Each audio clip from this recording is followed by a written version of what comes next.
নমস্কাৰ বন্ধু বান্ধৱীসকল। কিশোৰ দাসৰ মৃত্যু হৈছে বুলি আমি সকলোৱে গম পাইছোঁ। কিশোৰ দাসৰ মৃত্যু হোৱা আজি দুদিন পাৰ হৈ গ'ল, কিন্তু অসমবাসীয়ে এতিয়াও পাহৰিব পৰা নাই। কিশোৰ দাসৰ দৰে যে এটা ভাল অভিনেতা অসমবাসীয়ে হেৰুৱাইছে, এইটো সত্য ঘটনা। কিশোৰ দাস সঁচাকৈয়ে বহুত ভাল ল'ৰা আছিলে আৰু ই সদায় হাঁহি মাতি থকা ল'ৰা আছিলে। কিশোৰ দাসৰ গাৰ্লফ্ৰেণ্ড হৈছে ভাৱনা চৌধুৰী। তেওঁৰ ঘৰ হৈছে মিৰ্জাত। আৰু কিশোৰ দাসৰ ঘৰ মিৰ্জাত বুলি শুনিব পৰা গৈছে। কোনেও ভাবিব পৰা নাছিলে যে কিশোৰ দাস ইমান সোনকালে আমাৰ মাজৰ পৰা আঁতৰি গুচি যাব। এই ভিডিঅ'টোৰ জৰিয়তে কিশোৰ দাস তুমি য'তেই আছা, সুখত থকা, শান্তিত থকা। কিশোৰ দাসৰ মৃত্যুৰ পিছতেই কিশোৰ দাসৰ গাৰ্লফ্ৰেণ্ড সঁচাকৈয়ে ভাগি পৰিছে আৰু কান্দি কান্দি যেন বলিয়াৰ দৰে হৈ পৰিছে।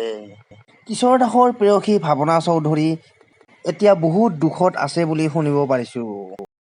কিশোৰ দাসে কিছুদিন আগতে এখন নতুন অসমীয়া কথাছবি শ্বুটিং কৰি থৈ গৈছে। সেইখনত তেওঁৰ বহুত কষ্ট হৈছিলে। কিশোৰ দাস আৰু ভাৱনা চৌধুৰী দুয়োৰে মাজত আছিল বহুদিনৰ প্ৰেমৰ সম্পৰ্ক। কিশোৰ দাস আমাৰ মাজত যে নাই, সেই কথাটো এতিয়াও আচলতে আমাৰ বিশ্বাসেই নহয়। কাৰণ কোনেনো ভাবিব এনেকুৱা এটা ল'ৰা আমাৰ মাজৰ পৰা আঁতৰি গৈছে।